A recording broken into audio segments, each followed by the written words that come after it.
Muito boa noite a todos. Que a paz e o amor do Cristo estejam conosco agora e sempre. No dia 6 de novembro passado agora, um domingo de manhã, a gente que é apaixonado pela Orquestra Sinfônica de Ribeirão Preto e gosta de assistir todas as apresentações da orquestra, fomos lá a mais uma apresentação para ver a Juventude Tem Concerto. A Orquestra Sinfônica de Ribeirão Preto talvez seja uma das melhores orquestras do mundo. A qualidade profissional dos seus músicos é incomparável. Quem não teve oportunidade de ver uma apresentação da orquestra, com certeza vai ficar encantado. As peças que ela apresenta, de Bach, de Beethoven, são coisas que nos faz viajar sem sair do lugar.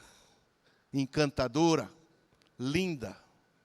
E aquele domingo quente de manhã, 10h30 da manhã, fomos lá no Teatro Pedro II a ver mais uma exibição da Orquestra Sinfônica. A peça chamava-se A Menina que Não Sorria, de Tchaikovsky. Tchaikovsky escreveu essa peça infantil, esse conto infantil de um conto de fadas, em 1889. Dostoiévski nasceu na Rússia, um lugar gelado, frio, e ele conta nesse conto de fada dele que na Moscóvia, um país que pertencente à União Soviética, um principado, vivia um povo muito feliz, muito alegre. O príncipe e a princesa administravam o país, tudo corria na mais perfeita ordem. Os príncipes tinham um casal de filhos. Um menino de 8, uma menina de 10. Sasha e Masha. Sasha era o menino, 8 anos. Masha a menina, 10 anos. Só que tinha um problema. Sasha chegava aos 10 anos e nunca tinha dado um sorriso na vida. Por mais que os pais se empenhassem, todos quisessem o bem da menina, fizessem tudo pela felicidade dela, ela não conseguia sorrir. Era uma menina saudável, agradável, tranquila, mas não sorria. Chegava-se aos 10 anos de idade e quando chegou o dia do seu aniversário, a mãe teve uma ideia. Vou aproveitar o aniversário de 10 anos, fazer uma grande festa. Quem sabe que a festa ela se sinta feliz e o sorriso aconteça. Chegou o dia do aniversário, desde manhã as festividades acontecendo. E nessa peça, esse dia, o que me deixou encantado, que além da orquestra sinfônica, o coral de balé executava os passos da história que a narradora ia contando a respeito da vida de Sasha, do principado de Moscovsky, do menininho Masha. E assim, ele narrando a história, ela narrando a história. No dia do aniversário, logo pela manhã, começam as festividades. Passeios pelos bosques, pelos parques, brincadeiras de crianças. Uma farta refeição no almoço. Depois do almoço, chegam-se os convidados. Príncipes de vários países, um tira a Sasha para dançar. Dança toda feliz com ela, acaba a dança. Sasha não sorri. A apresentação das crianças que brincam, rodam, cantam. E Sasha não ri. Chama-se o bobo da corte. Faz aquelas estrepulias, aquelas palhaçadas, aqueles pulos, aquelas brincadeiras. E Sasha não sorri. Chega uma princesa de um país próximo. Dá a ela uma boneca de presente linda, maravilhosa. Sasha se encanta com a boneca. Fica numa felicidade tremenda, abraça aquela boneca, faz o carinho. Não a tira do colo, mas sorrir que é bom, nada. A festa ia correndo. E no final quase da festa aparece uma bruxa que morava ali próximo do palácio. Nervosa, raivosa, ofendida por não ter sido chamada para a festa. adentra invadindo o salão e descarrega sobre a menina uma praga, uma maldição. Uma carga negativa que não atinge Sasha, atinge a boneca que está no colo dela. A boneca recolhe aquela carga negativa, aquela maldição emitida pela bruxa, e aquela boneca de cor corada, bonita, vai esbranquecendo, se apagando, o sorriso da boneca vai se terminando, e a boneca murcha, como se viesse a óbito. Um silêncio total no palácio. Se com presentes, com passeios, com festas, Sasha não sorria. Que dirá agora que a boneca que ela havia se apaixonado havia morrido? O mago que estava lá teve uma ideia. Se aproxima de Sasha e diz para ela: Sasha, a gente só vai ser feliz quando a gente fizer alguém feliz. Você quer que tua boneca retorne à vida? Volte a sorrir? Volte a ter aquela cor bonita, aquela pele vigorosa? E Sasha disse sim. Então, Sasha, abrace a sua boneca. Dê todo o seu amor, seu carinho, sua energia positiva para ela. Quem sabe ela retorna e ressuscita. Sasha não teve dúvidas. Abraça a boneca. Aquele abraço carinhoso e diz no ouvido da boneca: boneca, minha boneca, não me abandone. Você é a única companhia que eu quero do meu lado. Se você morrer, eu quero morrer também. Receba o meu amor, receba o meu carinho, receba a minha energia positiva, tudo de bom que eu tenho, eu passo para você. E abraçou aquela boneca com sentimento carinhoso. E em poucos segundos, a boneca foi voltando à cor, os olhos foram abrindo, o sorriso foi acontecendo, a pele voltou a ser brilhosa, bonita, e a felicidade aconteceu. Sasha, quando viu a boneca sorrindo, enfim deu o primeiro sorriso da sua vida. E acabou a peça. E eu fiquei pensando, se a bruxa não aparece, ela não ia sorrir?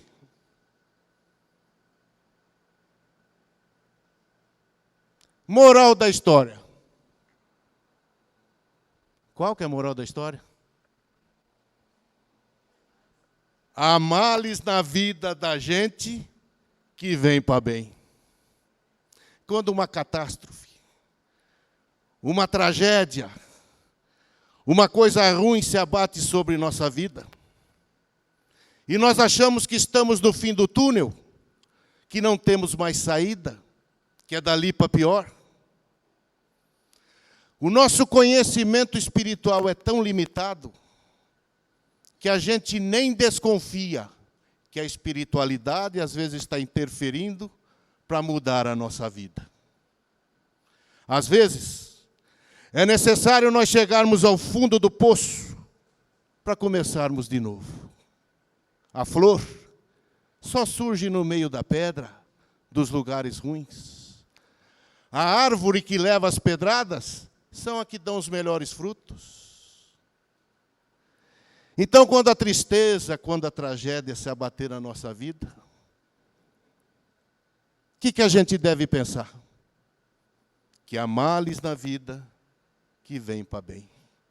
É uma oportunidade que nós temos de começar outra vez, de fazermos uma nova trajetória, fazermos uma análise profunda dos erros do passado, para não errarmos mais. O que nos leva ao fundo do poço? O próprio André Luiz nos diz que nada acontece por acaso, é até o mal trabalha para ajudar o bem. O que nos leva ao fundo do poço? Crise financeira? Doença? Morte de um ente querido? Desemprego? São tantas adversidades da vida e a gente vê tantas vezes a vida mudar. Quebra financeira? João Paulo e Sucupira, proprietários da Embev e Ambev. Faliu 2 vezes antes de ser um dos homens mais ricos do mundo. Tinha um fundo de investimento, faliu, fez outro fundo de investimento, faliu. Aí ele fez uma profunda análise da onde ele tinha errado. Fez uma pesquisa, porque ele queria ser rico, muito rico, e procurou saber dos 10 homens mais ricos que existiam no planeta, o que eles faziam? Qual era a profissão deles? Dos 10 homens mais ricos do mundo, 3 eram fabricantes de cerveja.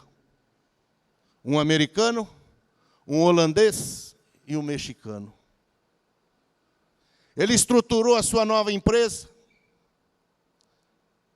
estudou os erros que tinha cometido para não cometer mais, seguiu em frente. A Brahma, a maior fabricante de cerveja que existia no Brasil na época, uma administração familiar, um conflito de família, filho brigando com pai, pai brigando com sogra, sogra brigando com genro, um verdadeiro inferno na família proprietária da Brahma, levando a Brahma ao desequilíbrio, e ali ele entrou, e pouco a pouco se tornou proprietário da Brahma. Procurou saber qual era a maior concorrente da Brahma, e descobriu que era a Antártica. E como é que faria para derrubar as vendas da Brahma, da Antártica? Aumentando as vendas da Brahma. A Antártica também é uma administração familiar, num conflito terrível de parentes, e não foi tão fácil dele engolir. E ele acabou comprando. Comprou a mexicana, comprou a americana, comprou a holandesa. Hoje ele mora na Suíça. Não quer nem morar no Brasil mais. E se tornou um dos 10 homens mais ricos do mundo. Antes disso, faliu por 2 vezes. Todas as vezes que a gente tiver um problema financeiro, nós vamos acabar com a nossa vida, nós vamos viver muito pouco. Eu acho que não vai salvar ninguém. Porque dificuldades na vida, todos nós passamos. Quando não são os problemas que nós mesmos procuramos, são os problemas que a espiritualidade joga na nossa vida para que a gente mude de comportamento e passe a ter uma outra atividade de vida. O que pode nos levar à crise financeira? A morte de um ente querido? Pode. Frederico Figner, o irmão Jacó do livro Voltei, veio da antiga Tchecoslováquia, se tornou rico, milionário. Uma vida de fartura, de crescimento próspero, até que uma filha, com 24 anos de idade, desencarna, sem ter nenhum problema de saúde, sem ter problema algum. Ninguém conseguia explicar como é que uma filha de 24 anos saudável vem à morte. Aquilo levou Frederico Figner ao desespero. Ele pensou até em se matar, em acabar com tudo, desde que se aproxima um amigo dele e diz: meu irmão, procure a doutrina espírita para saber por que aconteceu isso na tua vida. Tudo tem uma razão para ser. Ele chegou a ir Belém do Pará, onde uma médium lá chamava Ana Prado, fazia um trabalho de materialização fenomenal. E por vários dias lá em Belém, até que a filha materializa na frente dele e diz: pai, eu morri para te salvar. A sua vida caminhava para um campo material e você não enxergava ninguém para ajudar. O senhor quer me ver feliz, pai? Pratique a caridade. Ajude as outras pessoas, que o senhor vai fazer com que eu me sinta muito em paz aqui na espiritualidade. Frederico Figner voltou para o Rio de Janeiro, era proprietário de uma gravadora, a Odeon. Reparou que os artistas da época, quando ficavam um pouco idosos, não tinham patrimônio financeiro nem onde morar. Foi em Jacarepaguá, comprou uma grande área, construiu um asilo, e até hoje o Recanto dos Artistas se encontra lá para recolher os artistas que não têm situação financeira definida na idade avançada. Qual é que foi o fundo do poço para o Frederico Figner? A morte da filha, para que ele acordasse para a doutrina, para a religião, para a prática da caridade? O que pode mais nos levar ao fundo do poço? A perda de um grande amor? A perda de um grande amor? O amor é como o veneno. Como é que se cura o veneno da cobra? Com o veneno da cobra. Como é que se cura a perda de um grande amor? Com outro amor. Ninguém é insubstituível. Todos nós temos o direito de, quando perder um grande amor, procurar outro. O tempo da Amélia já foi. O tempo da solidão acabou. Ninguém nasceu para sofrer. Nós estamos aqui no planeta para evoluir espiritualmente e intelectualmente. Eu tenho um amigo meu, é o cozinheiro das nossas pescarias. Hoje ele está com mais de 70 anos. Ele não tinha 30, era noivo de uma moça. Poucos dias antes do casamento, a moça desistiu. Terminou o noivado. Ele ficou tão chocado que nunca mais procurou nenhuma outra mulher. Não namorou ninguém. Ficou sozinho e hoje, com 70 e poucos anos, continua sozinho. Aí lá no rancho, na beira do rio, de noite, toma uns gorozinhos a mais.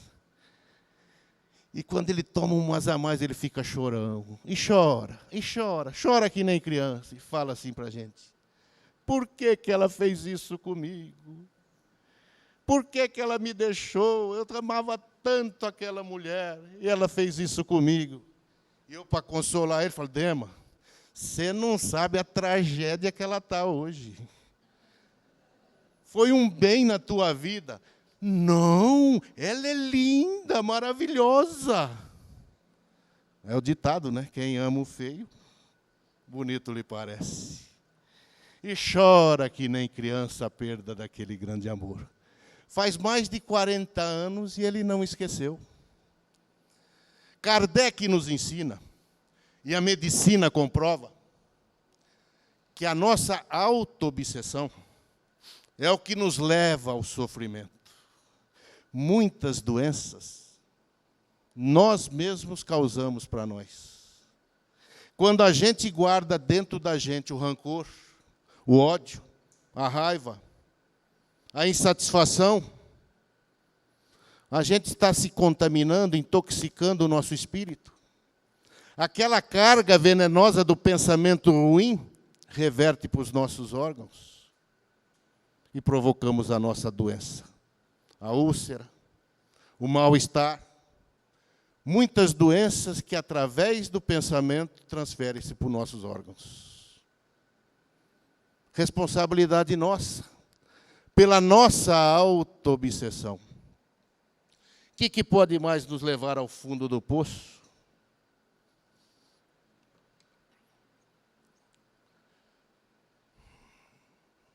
Muitas coisas.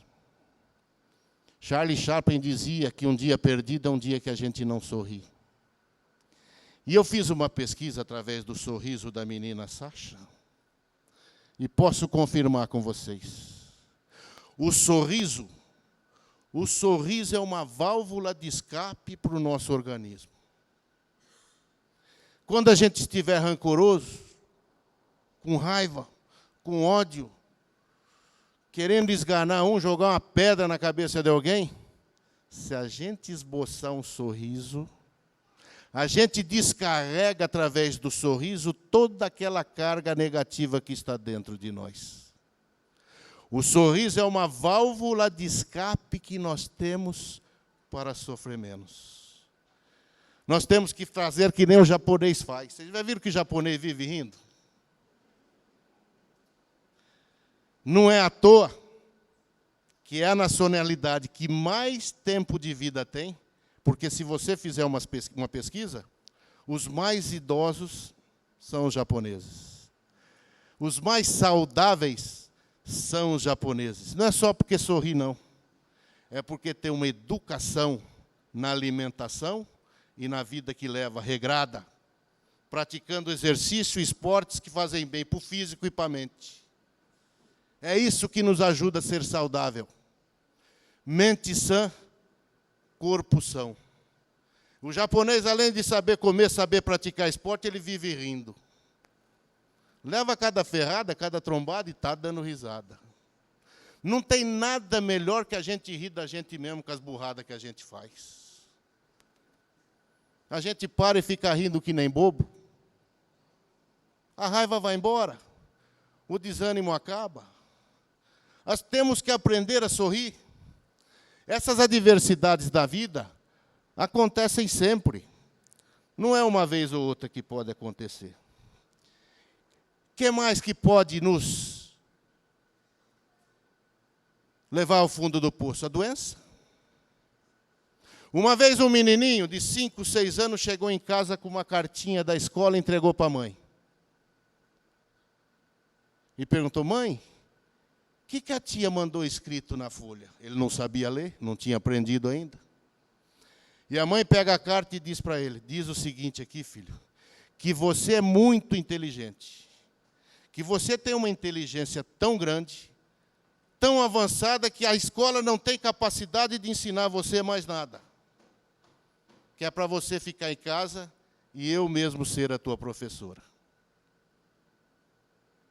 E assim, esse menininho nunca mais foi à escola. Os anos passaram. E ele já idoso, maduro. A mãe desencarna. E ele, revirando os pertences da mãe para ver o final que ia dar as coisas, acha aquela carta de quando ele tinha dado para a mãe com 5, 6 anos de idade. E vai ler o que estava escrito. E a carta dizia o seguinte: minha senhora, seu filho tem um retardamento mental. Ele não tem condições de acompanhar os colegas do grupo. Fique com o seu filho na sua casa, porque ele atrapalha a nossa aula. Ele ficou 3 dias chorando sem parar. Sabe quem é esse cara? Thomas Alva Edison, o inventor da lâmpada. 1037 inventos. E o dedinho da espiritualidade para ajudá-lo nas invenções. O fundo da casa dele era uma estufa, que a esposa criava flores. Um dia a esposa deixou de criar flores e ele fez daquela estufa o seu laboratório de pesquisas. Ele tinha por 872 vezes tentado fazer a lâmpada acender. A lâmpada não acendia. O ajudante dele diz: doutor, vamos parar. Já tentamos 872 vezes, não deu certo? Ele falou: não, nós encontramos 872 maneiras de não dar certo. Vamos achar a maneira certa, a lâmpada vai acender. Aí a esposa entra na estufa e diz: nossa, Edson, que lugar abafado. Que lugar quente, não tem ar aqui dentro. Ele olhou para a esposa, ficou pensando na última frase dela. Não tem ar aqui dentro. E se eu tirar o ar da lâmpada? O vácuo. Foi o que ele fez e a lâmpada acendeu. Se não fosse a mulher, ele não tinha inventado a lâmpada. Mulher só dá palpite certo. Não erra uma. Não erra uma. Foi a salvação dele. Hoje, o Voltaire nos disse no livro do Jacó que Thomas Edison é o mentor responsável nos Estados Unidos pelas pesquisas e pelas descobertas, as invenções que acontecem lá. Na espiritualidade, ele é o mentor responsável por tudo. Nada de invenção ou de nova descoberta não sai sem passar da mão dele. O menino retardado mental, que a escola não tinha condições de recebê-lo. Só isso. E o Voltaire nos ensina que foi visitá-lo na espiritualidade, depois que desencarnou, e não conseguiu conversar com ele de olhos abertos. Porque em volta do seu cérebro, um foco de luz tão forte que cegava toda vez que ele tentava encarar Thomas Edison. Aí ele explica no livro. Aquele mentor que trabalha pelo lado intelectual tem em volta do cérebro o foco de luz. Aquele mentor que trabalha pela caridade tem no centro do peito, no coração, a irradiação própria da luz. E aquele mentor que já evoluiu do lado espiritual e do lado intelectual, brilha o espírito todo, é aquilo que nós chamamos de espírito de luz. Porque a luz é própria. Cada um tem que descobrir a sua e fazer a luz funcionar, acender. Thomas Edison fez através do cérebro, muitos através do coração e alguns dos dois lados do desenvolvimento espiritual. O sorriso é a maneira mais barata que nós temos de mudar nossa aparência e melhorar ela um pouquinho. Nem que seja um ponta direita, um ponta esquerda. Faz a gente sorrir. Todo sorriso é retribuído com outro sorriso. O sorriso abre portas que a gente nem imagina. O pensamento positivo arreganha caminhos para a gente passar. Quando nós tivermos uma adversidade na vida, um momento difícil, lembrarmos do fundo do poço, batermos e subirmos para cima. Começarmos de novo. Outra vez. Porque a vida não para. E diz aqui um autor desconhecido. O valor de um sorriso. Um sorriso não custa nada e rende muito. Um sorriso enriquece quem o recebe sem empobrecer quem o dá. O sorriso dura somente um instante, mas seus efeitos perduram para sempre. Ninguém é tão rico que não precise de um sorriso. Ninguém é tão pobre que não pode dar um sorriso para todos. O sorriso leva a felicidade a todos e a toda parte. O sorriso é o símbolo da amizade, da boa vontade. O sorriso é o alento aos desanimados, repouso para os cansados, raio de sol para os simples, ressurreição para os desesperados. Um sorriso não se compra e não se empresta. Nenhuma moeda do mundo pode pagar um valor de um sorriso. Não há ninguém que precise tanto de um sorriso como aquele que não sabe ainda sorrir. Aprendamos a sorrir e vou repetir. O sorriso é a válvula de escape das nossas dores, dos nossos sofrimentos. É um alívio que nós damos aos nossos chakras, aos nossos órgãos, de não padecermos e não sofrermos mais. Sorria, porque muito mais triste que seu sorriso é a tristeza de não saber sorrir. Muito obrigado a todos pela paciência de me ouvir. Até uma outra vez, se Deus quiser. E sigamos sempre com Kardec no pensamento e Jesus no coração. E sorrindo sempre. Boa noite.